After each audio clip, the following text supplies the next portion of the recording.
Not trying to single out any particular style of music. So don't get mad, country people. Okay? It's all right. Piss off if you don't like it. We're in the McBastard studio. If you don't like it, don't listen to it. Let's fucking roll. All right, everybody, welcome back to the McBastard Studio. I'm Brad Banyas. You're listening to the Salty MF Goat podcast. Today we have Salty's live music, and it's sponsored by Band Groupies. If you haven't checked out Band Groupies, check it out. It's for musicians, for music lovers, and for live music venues. Check it out. But today we're really excited to have Trey Odum in live. He just played 2 songs. He's amazing, and I got to give him kudos. We tried to get Trey here 2 years ago. Something happened, and then on his way he had a rare tire blowout, so he looks like he just crawled out under the oil pan, and he came in and just absolutely crushed it. So Trey, welcome, man. Thanks for having me. I'm so excited to be here, man. After 2 years and God knows what, having a tire blowout on the way here, burning my ass on the pavement, replacing a tire and rushing to get here. I'm happy to finally be here. Yeah. So no, it was awesome. He was cheering. I'm like, dude, you want to cancel this? And special thanks to Open Heart Media, who we were here too. So it was not disappointing. The 2-year wait was great. I love your songs. So you and I were talking a little bit before, tell us a little bit about your career. I know you were on a label for a while and got frustrated with that. And, Yeah. It's your show, bro. So I was on a label for about 2 years.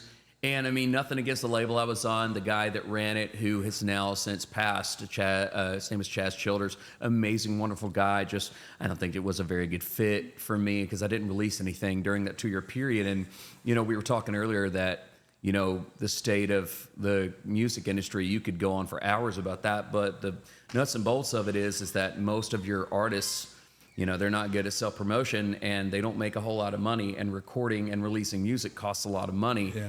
And, you can try and learn how to record yourself, but it's probably not going to sound very good. Right. And if you go into a studio where it's going to sound really good, like I imagine any artist wants it to, it's going to cost an arm and a leg, and you can go into debt. And then if you get involved with a record label or something like that, then, that's someone else that has a creative say in, the art that you are making. Imagine if Pablo Picasso had a dude that was sitting there next to him saying this self-portrait, I don't know if I like that. Maybe we should table that for a later date. Maybe that's a next year release. Maybe that's a deep cut. And that's another topic. Most people can't even afford to put out a full record anymore. And, I grew up probably like you did during the era where you bought an album or you bought a CD or a vinyl or whatever, or in some cases a little cassette tape. Yeah, absolutely. And then you listen to it front to back, and that's when you got those tasty deep cuts. Absolutely. And, that's kind of gone away. It's all based on singles now, which there's nothing wrong with that. If they're good songs, they're good songs. But I miss that. Yeah. Do you think I didn't think of it that way because I'm not really from the music space, but all these people saying release a single, is it because you think also they're testing to see if the audience is going to really like the musician? I mean, because you're right. We've had bands on, I won't say their names, but these guys have 4 or 5 albums, and the whole album, the albums are amazing. Probably. And they're no, we're not going to release the album. You just need to do a single. And I was like, well, shit, these guys put all this effort in it. The songs are all good. Why won't, it seems like you promote the album. So if you were going to go on a tour or whatever, you've got that album to really kind of push versus that one song. Maybe it's cost. And, I don't know. It's a couple things there. And I'm glad you mentioned that, you tour in support of a new album. And that was, growing up in the 90s and early 2000s and stuff, that's what I was used to. But the thing about releasing the singles now is, unfortunately now, today's day and age, music is accessible at your fingertips. Whereas you used to have to wait for your favorite band's new CD to come out, and you go to Best Buy or Capitol Records or something and go pick it up. And it was an exciting experience. You finally convince your mom to drive you to the record store to get this new CD and hope that there's enough of them on the shelf to where you can get one.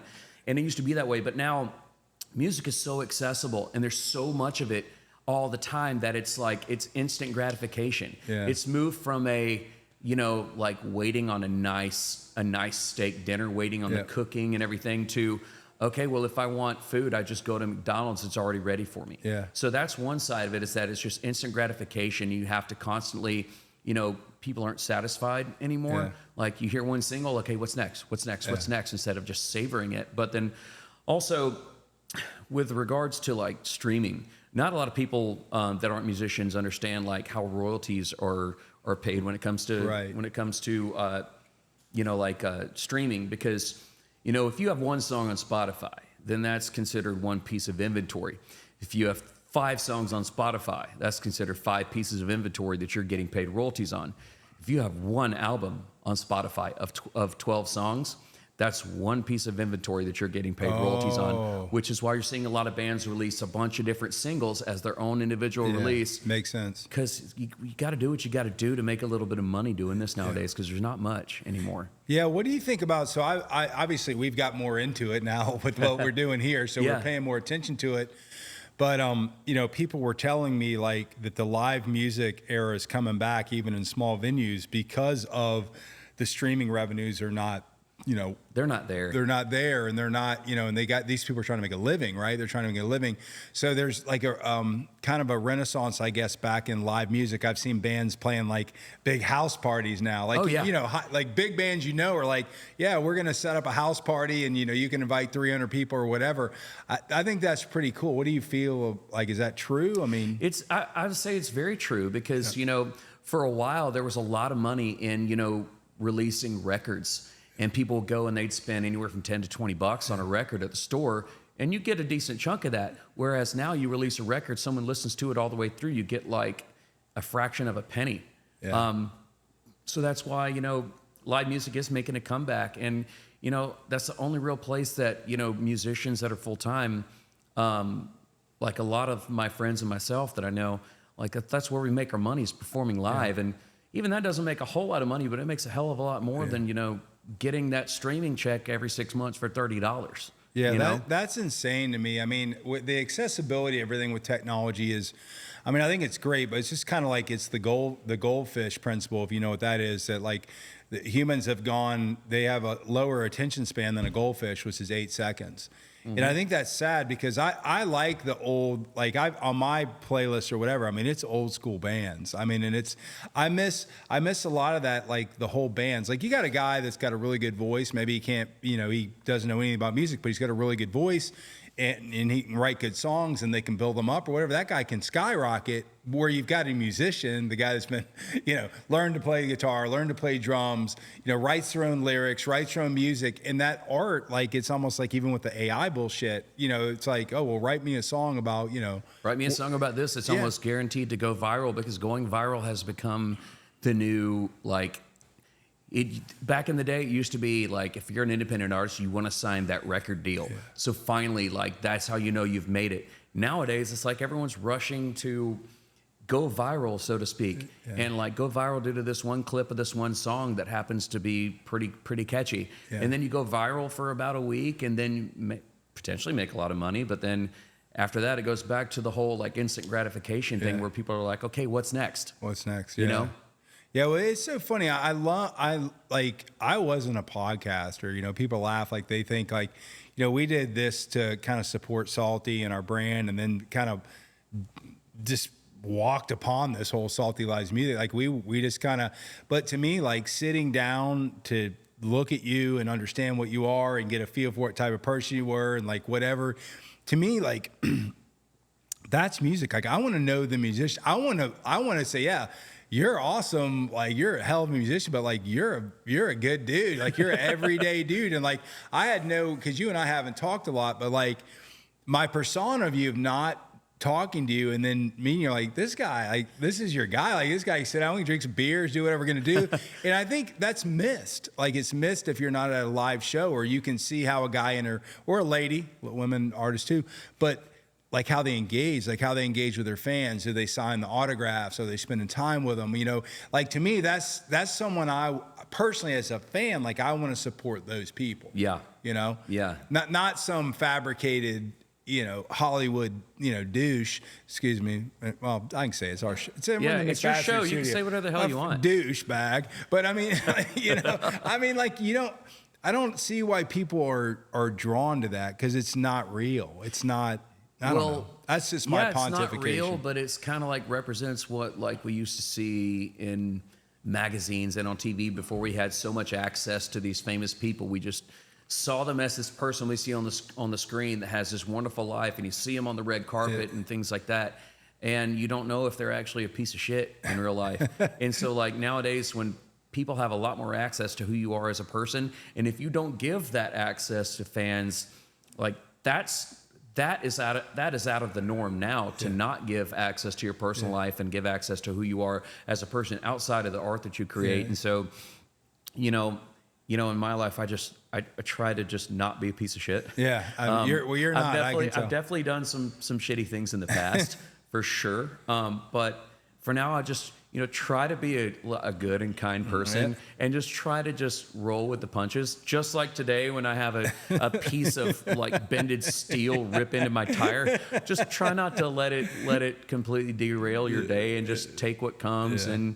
Just try not to just approach the world and approach things that happen to you with like a bunch of negativity. Absolutely. Your life will be a lot better. And I found that out the hard way, and just that's how I try to be now. And I hope that everyone can eventually understand, like, life is too short to get worked up over things to where you didn't lose a limb. Yeah, absolutely. It's a lot worse if you lose a limb or die or whatever. And people don't, I think the authenticity thing, everyone talks about authenticity, right? They talk about it. Or if you just be more authentic. Well, if you're trying to be just more authentic, then you're not authentic. Exactly. Right? I mean, you shouldn't try. You just kind of be who the hell you are. And if people like you like you. Finding your tribe, to me, and that's what's been really neat. Like, we deal with a lot of different people across, we're interviewing business people, people that are dying with cancer, military dudes, musicians, whatever. And I find when you really find like they're all the same, when they're really like, you look down at the human side, nobody's different, no matter whatever your job is, right? Or your vocation. When you sit down, and you're just two dudes or a guy just drinking a Creatures and a Busch Light. Hey, we're gonna send you the bill for that. But anyways. I'd rather you send me the bill for that like 10-cent Busch Light. But I like what you said about authenticity, because I don't want to say that I try to be authentic. I would just say that I try to be the person that my wife knows and that my friends know, in all aspects of my life, because that's who I truly am. And if you get down to it, authenticity, like true authenticity, requires little to no effort. Yeah, none. All you have to do is just be yourself and not pretend to be somebody else. I mean, why would you try to be somebody else? Like, just be yourself. Everyone else is already taken. Right. And to be honest with you, like all the shit of the Hollywood movie stars and all these, that's cool that you worship people like that and whatever. But reality of it is they don't give a shit about you. They ain't gonna sit down and drink a Busch Light with you. Oh, goodness. They're not gonna do it. And you pretend like you think, like, it's amazing how you see all this political bullshit going on, and like what you think a person is, and then the shit that comes out, you're like, holy shit, was I wrong? Like, holy shit, were we? And I don't want to get into the politics side, but I'm just saying, public figures, doesn't matter. Yeah. Musician. My take on public figures, though, I used to really, really care about like politicians and what was going on in that field. And I do now to a certain extent, so long as it affects me and people that I care about. Yeah. But, a while back I realized, like, a lot of the time when it comes to politics, it's just a bunch of us that are getting really mad, really, really mad about some rich person that doesn't even know our name. Absolutely. So, like, if you think about it that way, like, why are you getting so worked up about some person that doesn't even know your name, much less that you exist? Like, and they don't give a shit. Life is too short to care about that stuff. I know that a lot of that stuff has a lot of merit to it, and you should care a lot about certain things, but most of it is stuff that, like, dude, like, what's going on TV is not affecting what you're going to have for dinner tonight. Absolutely. Yeah. I mean, getting back to the basics is awesome. And I mean, that's why I think the arts and music, and people laugh because they never like, you're not really an artsy guy. It's really not, but it gets to the point where, like, I think it, like, storytelling. I've talked a lot about how I think the art of storytelling is has gone into hibernation, and just the fact of people expressing, like, like most songs that you feel that there's something that you're writing a song about, that whatever happened, it was something in your life or it's something that you're projecting or whatever. And that to me is like, that's 100% truth. That comes across. Yeah. It comes across in the art. If the art isn't genuine, the art is fake. You know, I've written songs before about, you know, experiences that I didn't personally go through. Right. And sometimes I just made up an experience just for the sake of writing a song about that topic. But when you listen to a song and you can tell that in the writing process, this person went through something or this is a story from their life, like it comes across. Absolutely. And you can tell that. And, you know, I feel like, you know, in the current, you know, music industry, like a lot of that is gone, but a lot of it is coming back. Like you said, like there's a resurgence in live music and the art of live performances and, you know, like the big house parties and stuff, the intimacy of that, but also in like genuine art that comes from your soul and doesn't just come from, hey, let's get a bunch of buddies together and write a song about a tailgate. Yeah. So absolutely. Not trying to single out any particular style of music. So don't get mad, country people. Okay? It's all right. Piss off if you don't like it. We're in the McBastard studio. If you don't like it, don't listen to it. No, but I think it's funny because, you know, I'm old. I'm obviously older than you, but I grew up, you know, most like 80s, 90s was like, you know, my teenage and early 20s. Favorite Van Halen record? Probably the original. Oh, the original? Yeah. So you're a Van Halen, not Van Hagar? I love Sammy Hagar. I mean, I think he's extremely talented. Oh, goodness, yes. Yeah, he's amazing. So I like Sammy Hagar, and I like Sammy Hagar before Van Halen. I'm a David Lee Roth fan, and like it was just like when they switched, it was just like it's not Van Halen. But funny story. So when I was 13 years old, we lived in Boston and in Worcester, Mass. Went to the Worcester Centrum and saw Van Halen live.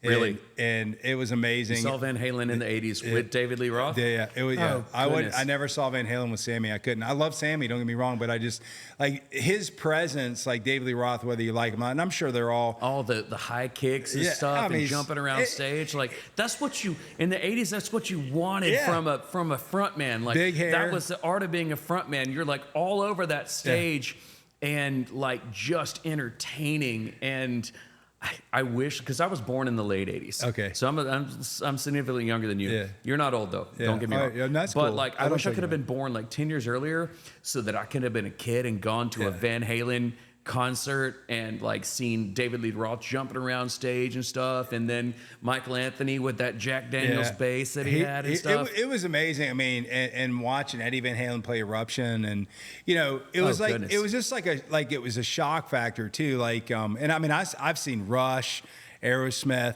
I mean, I saw like the classics, you know, and you know, David Lee Roth comes out in like ass chaps, right? And you're like, what the fuck? And then you're like, it's David Lee Roth. No, it's David Lee Roth. That makes sense. Who cares? Like, you don't even think about it. But those times, those concerts, that experience, you know, smoking a doobie in your friend's mom's van, going to your friend's mom's van or your friend's sister's Pinto.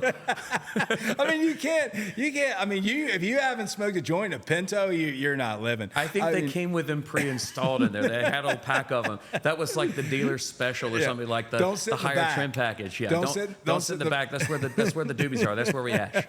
And that's where it blows up. So don't you don't want to be in the back. But I mean, just those times, you know, such good memories around this music in general, and like what I say, the experience. You know, I mean, when we did this stuff, like you know, all this stuff, like I was like, I want this to be an experience, like even for people that come in, like a good experience, you know, because you remember that, like you remember the experience more than anything. I can still, you know, 13 years old was a long time ago for me, but I can still remember sitting in the Centrum and seeing the smoke and, you know, the feeling of it and everybody's just excitement of it. And it's the anticipation. And then when you're like this band that you've like only heard on the radio or like your buddy has a record of, it's like, hey, I just got this record by Van Halen. Let me see if I can use my parents' record player. Let's put it on there. And then the anticipation, seeing the smoke and the lights, and all of a sudden David Lee Roth busts out on the stage and doing like toe touches and shit. And then, you know, Eddie Van Halen is just over there just wailing on that guitar and stuff. And like, you can't that is just, you're right. It's an experience. Yeah, you can. You know? I wish there's three. I mean, Eddie Van Halen's obviously one of the best guitarists. I wish I could have seen Stevie Ray Vaughan and never got to see him, but I thought he was amazing. Oh, yeah. And probably of all time, if I could go, I'm a 60s baby. I'm a love child. But if I could have seen Jimi Hendrix, like those are the guitarists. That's one of the ones too. Funny story, you know, Jimmy played it at Woodstock back in the day, and everyone's saying like, "Oh, I saw Jimi Hendrix play at Woodstock," but what not a lot of people realize is that right before Jimi Hendrix went on stage, it started pouring down rain. So most of the people that were there gathered to see him left to go back into like to their tents or their vans or whatever because it was pouring down rain. So most of the people that said like, "Oh, I saw Jimmy back at Woodstock," most of them didn't, because most of them left because it was pouring down rain, but right before his set. It sounds like our Fetch Park event. No offense, Fetch Park is awesome, but we put on a mini concert there and it rained and we were about the only people, but the guys there were amazing. So Hush Money and Past Our Prime, I love you guys. Sorry that the attendance wasn't great. That's on me.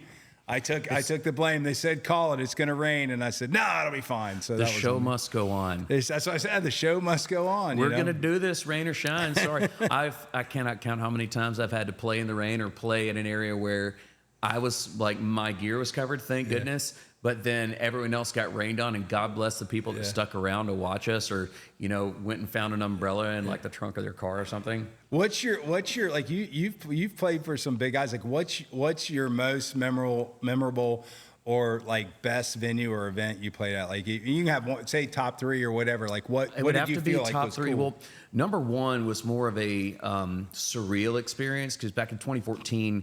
Me and a bunch of other musicians based out of Phoenix put together this band for one show. But that one show was where we were flown down to the Dominican Republic to perform for the U.S. Independence Day celebration for the U.S. ambassador down there. Oh, wow. So we're going to all these fancy restaurants. They put us up in a fancy hotel. Like they put out like press releases on the local news down there. And we're just this fake band that we put together.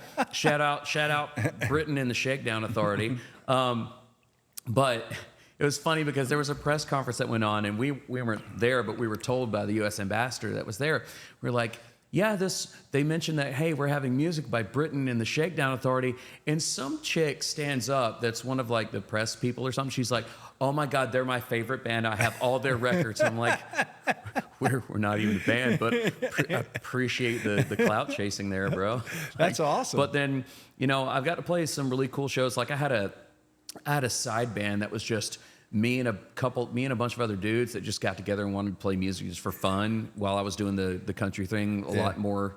And we ended up as a rock band opening for Slipknot once. Oh, wow. That was pretty cool. I mean, we played, I shouldn't say opening, I need to be honest. We played the VIP lounge at a outdoor pavilion that Slipknot was the headliner on, but we played first. Yeah. So technically we opened for Slipknot. Hey, technically. But getting to see a bunch of these bands and getting to play these big stages here and there, because I played a lot of big stages, played a lot of small stages, but to be honest, some of the smaller stages are some of my favorite ones because I'm a huge fan of what we were talking about with the house party thing. Yeah. Intimacy is a big thing for me. It shows like if you're playing a show on a big stage and no one's paying attention because you're the first person, you're playing at 3 p.m. at a festival and no one's paying attention because they're more concerned about getting a hot dog or getting drunk in preparation for the headliner. Like, yeah, that's not very fun. But when you go up to like one of my favorite places you used to play at was called Far From Folsom. It was this bar up in Prescott, Arizona. It's spelled Prescott. They pronounce it Prescott. Don't ever say Prescott in Prescott, Arizona.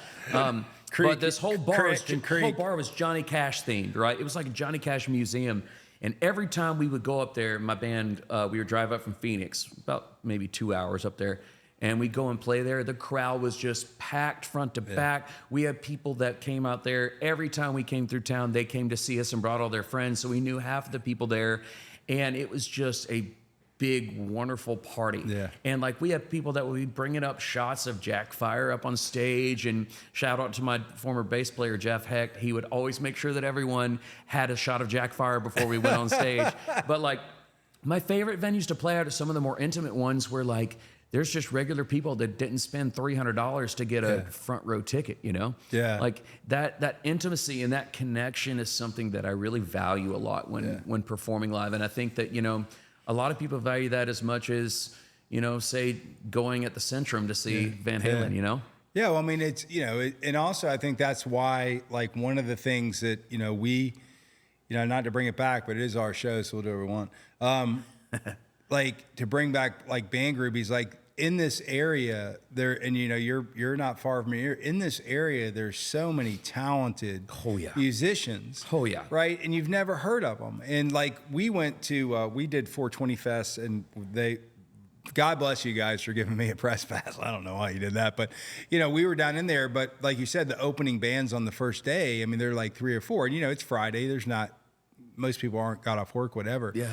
And you're listening and you're like, God, this band's awesome. Like this band they could be playing tonight at, 9 or 10, like, and they're here, and nobody's like, they would be at 10 o'clock, people would have just been going insane over these guys. And there's 30 level people. Of talent, but it's just the undiscovered aspect of it. And like, they just don't have the notoriety of those bigger bands. And, that's for a number of reasons usually, but usually it's because the band didn't sign up to make music to do self-promotion or to do marketing.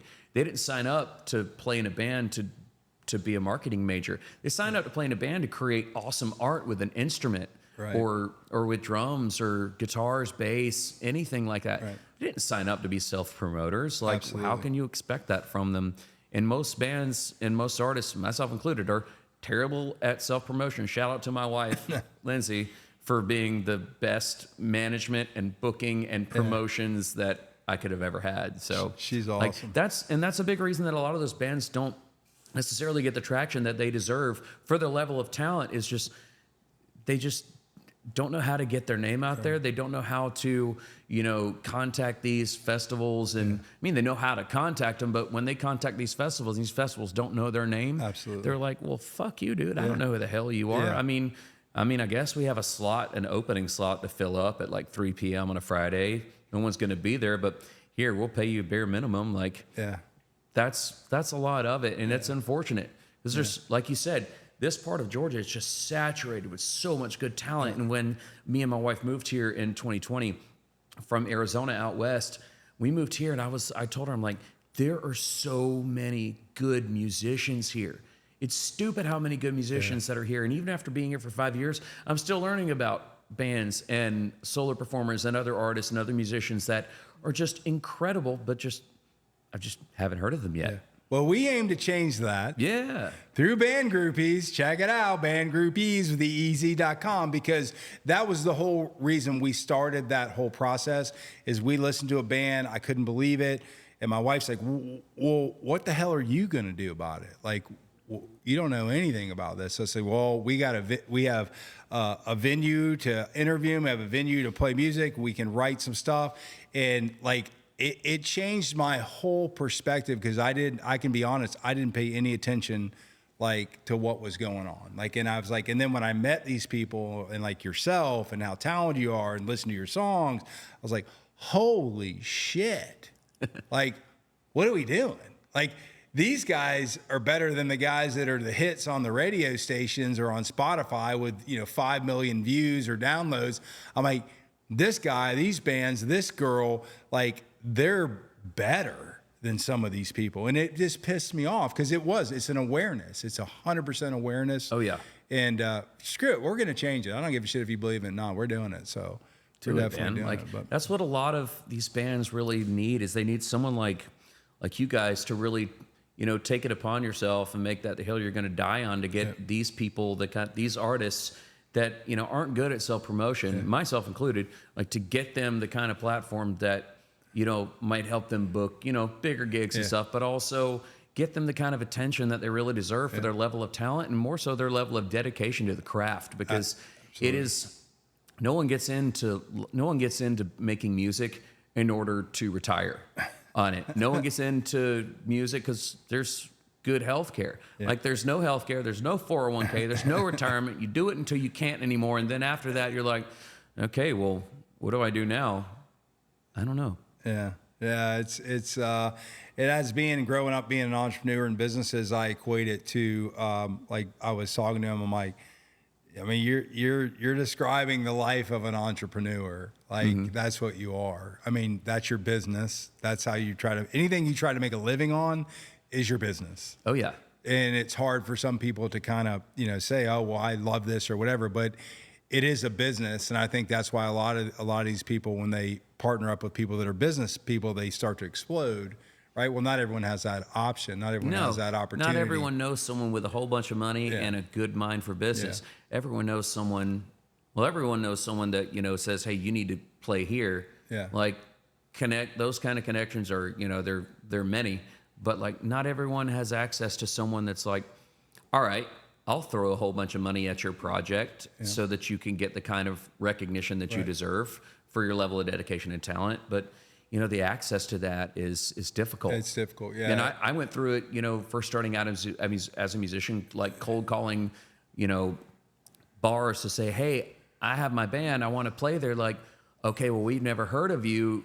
Do you, like, where have you played at before? I'm like, well, not very many places because I just started out. Yeah. Like that, there's a kind of a big, not huge, but kind of a big barrier for some of these original bands and some of these artists to get into places, not only to perform but to like get their music heard, because like I said, they're not good self-promoters. We didn't get into this industry to do self-promotion and marketing. Absolutely. Yeah, your trade is music, and I mean that became really obvious to us when they were explaining. I think we interviewed 20 musicians and had them on the show, and they all said the same thing. They all kind of almost not verbatim to what you said, but they all said that, and that's why we're like, there's got to be a way. There's got to be a way, and just so people know, I mean, it's just as painful trying to get. Like same thing, like venues, hey, understand you can book easier, or musician, hey, it can help promote your music. Because a lot of them, I think, have been, I won't say you've been screwed, but like you've seen a lot of stuff that didn't work or didn't help you. And, you fight that battle coming in where you're like screaming, hey, look at me, I'm a good musician. Hey, look at me, we got a great service shoot. It's kind of one of these things where, like you were saying earlier, there's so much noise and so much like short attention span that people don't look deeper into, well, what's the mission here? Like what are you really trying to accomplish? Like if you understand the mission of what someone's doing, why they're doing it, then people can get on board. And that getting people though to there's a goldfish. Wait, look, there's a butterfly. Oh shit, there's Bigfoot. There's Bigfoot. or a lizard person. A lizard person. Whatever. But from CERN. That one time. That one time at band camp. But like keeping people's attention is so much more difficult nowadays in any industry, for that matter, like, which is why, ad revenue on services like Instagram and things like that are so profitable, because, if you can grab someone's attention for more than 5 seconds, then you've got it. But it is difficult to keep someone's attention. Absolutely. And so that's why, a lot of the bigger musicians that, have label money behind them, God bless them for working with labels. I don't know that I would do it again. They have the money behind them to keep putting out really good stuff.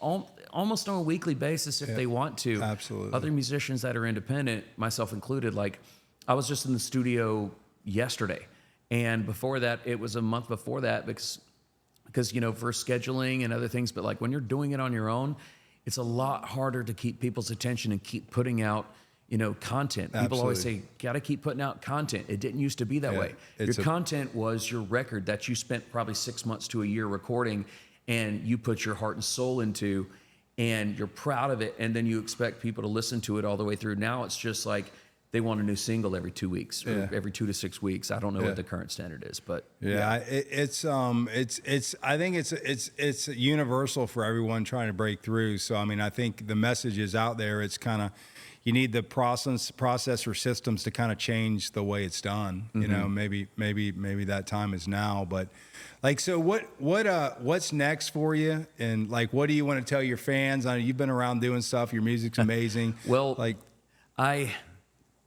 it's funny. I always think it's weird when I say, what do you want to tell your fans? I'm like, I don't necessarily consider that I have fans. I consider that I have people that come and see me play, and people that appreciate my music, and those people are very dear to me.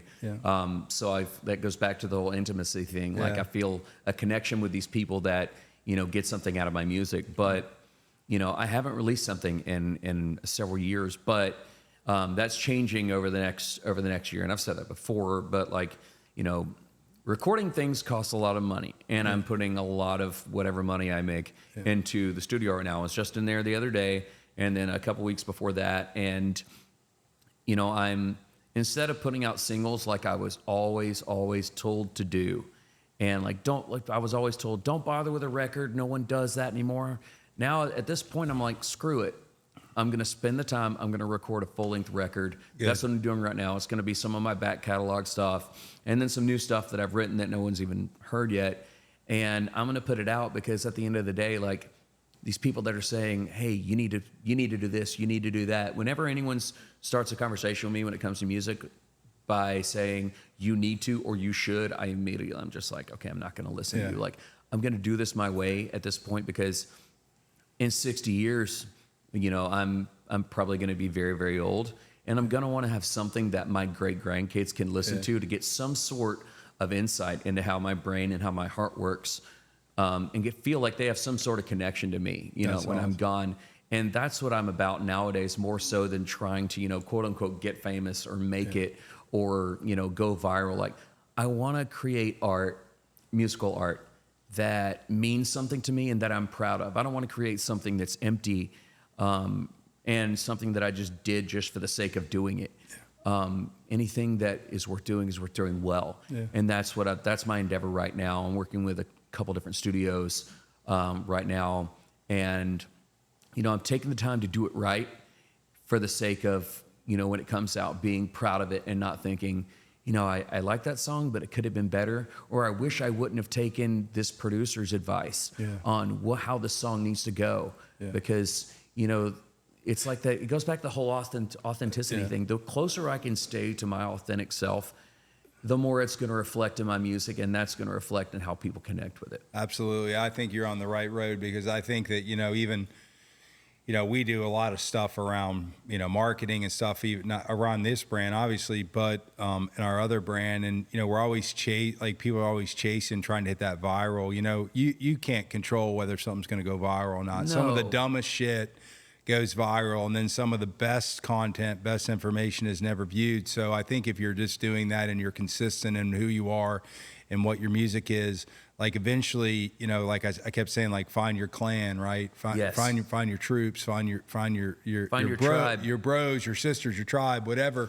And they're out there. There's a lot of them. I think if I'm proud of you, dude. You're a good musician. I appreciate you definitely sticking through today and getting here, because like I said, I told you earlier, we've been trying to get Trey in for a while, and he was well worth it. You'll hear his songs, but and I'm glad it finally worked out. And today when I had the car issue that I had, getting a freaking piece of steel ripping into my tire, I thought, what?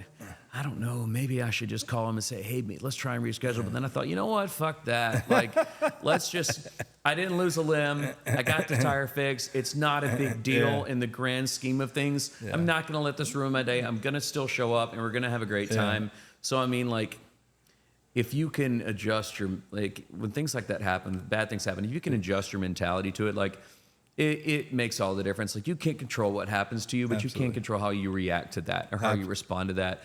And that's, the older I get, the more I realize that life is too short to let something ruin your day. Absolutely. Like, there's worse things. I tell everyone, our mortality is real. We're going to die. People get worked up over a lot of stuff that really doesn't matter. And you kind of just take a step back, like you're saying. I'm like, on the scope, shit happens, and there's nothing you can do about it. It was funny. Lindsay called me. She says, he has a flat tire or whatever. I'm like, it's cool. Shit happens. And she's like, well, are you mad? I'm like, no, I don't. Shit happens. You can't, what am I going to do about it? I can't fix the tire.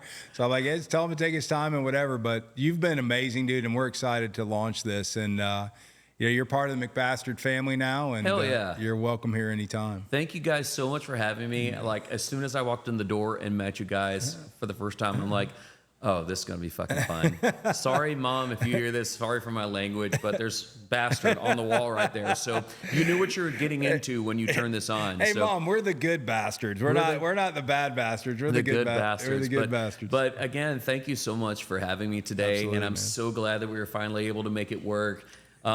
with the Band Groupies thing, you know, I just want to express like thanks for the entire music community as a whole, because, you know, if we had even just one more person like you that is willing to, you know, take up our cause and really help us out and take it upon yourself to do what you can for us to help us advance our careers and advance our art, like that means the world to people that create art, to have people that support that and want to take it upon themselves to make sure that other people get to experience that.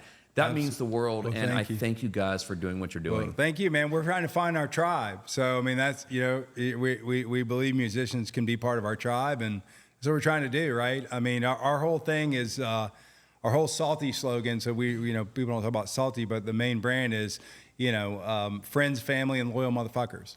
And that's our credo. That's what we do. We're looking for our people. We're looking for people that, you know, are part of it. We don't care where you come from, what you're doing. I don't give a shit about it. But there's things that we grew up in: loyalty, trust, friendship. And like those things aren't talked about anymore. And it amazes me like how that's not important. Well, you need to be a trustworthy person. You need to do what you say you're going to do. You need to be loyal. You need to be like, those are things we value, right? Oh yeah. And it's things people don't talk about. Like when we grew up, like, oh, you know, you don't rat people out, or you got to be loyal. And those things to us, that's what the core of why we started this, to honor people, honor independent people, and musicians are independent musicians. There's a lot of them out there. So, well, that's my spiel. And today we had Trey Odum. He's amazing. You're going to hear the two songs that he played. My favorite, you know, the King of the Trailer. I love that. I mean, it's amazing. If you haven't heard it, listen to the songs. But where can they follow you if people want to like listen? I'm on Instagram at Trey Odum Official, TreyOdum.com. If you Google me, Google Trey Odum, you can probably find me. I have music on Spotify. Is it called iTunes anymore? No, it's called Apple Music now. Apple Music, wherever you stream, I'm pretty sure I'm on there. And if I'm not, reach out and let me know, and I'll hound those MFers. That's awesome. And make sure that they get my music on there. But gonna be releasing some new music coming up. I got a single. We talked about singles. I'm sorry, but I'm doing a single with a dear friend of mine, Caitlin Croker, out of Nashville. Shout out Caitlin Croker. Check her out. That's gonna be releasing pretty soon.